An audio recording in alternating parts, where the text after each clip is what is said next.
सिंध में मेला लॻाईंदड़ दुकानदारनि जो मेले अंदर भताखोरी, बदअमनी ऐं जुआ जे वधंदड़ आज़ार ख़िलाफ़ गाजी शाह जे मेले जो बाइकॉट करे छॾियो। इन हवाले सां वधीक ॾिसूं था दादू खां CN न्यूज़ जे ब्यूरो चीफ रबानी बलोच जी हीअ रिपोर्ट। अच्छा जी, असां हींअर मौजूदु आहियूं दादू मोदर इलाइक़े में, जंहिंमें तव्हां ॾिसो था त मुख़्तलिफ़ शहरनि जा जेके मेले अॻवान आहिनि उन्हनि हींअर हिकिड़ो मुज़ाहिरो कयो आहे त असां हिन दफ़े सैयद गाजी शाह जो मेले जो बाइकाट कयूं था।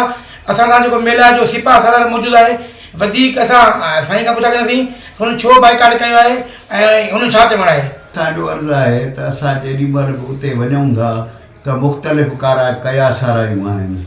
जेकॾहिं कंहिंखे बि चऊं था मुख़्तलिफ़ फ़क़ीर साहिबान आहिनि जेको केर बि ॿुधण वारो नाहे, इन जे लाइ असां पाण में सलाह कई त जॾहिं कंहिं बि शइ जे तदारक या केरु ॿुधण वारो नाहे त आख़िर इहो आहे त बेवस ॿार उठनि छॾिया।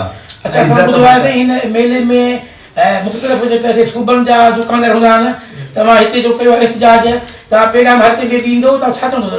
असां सभिनी मुख़्तलिफ़ सूबनि सिंध पंजाब जी दुकानदारी सवाई आहे, उन्हनि इहा ई अर्ज़ु रखूं था त इज़त बचाइण जे लाइ असांजो को ज़ाती मुफ़ाद कोन्हे। उन जे लाइ सभिनी खे पुरज़ोर अपील कयूं था त हेल मेले जो बाइकाट आहे, जेसीं ताईं कंहिं नोटिस ऐं तदारक न कयो तेतिरे ताईं असांजा हथ मथे।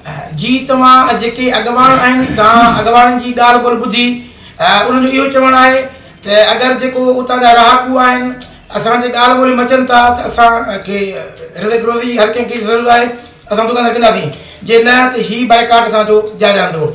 कैमरामैन सज्जाद बुगे सां गॾु रब्बानी बलोच, CN न्यूज़ दादू।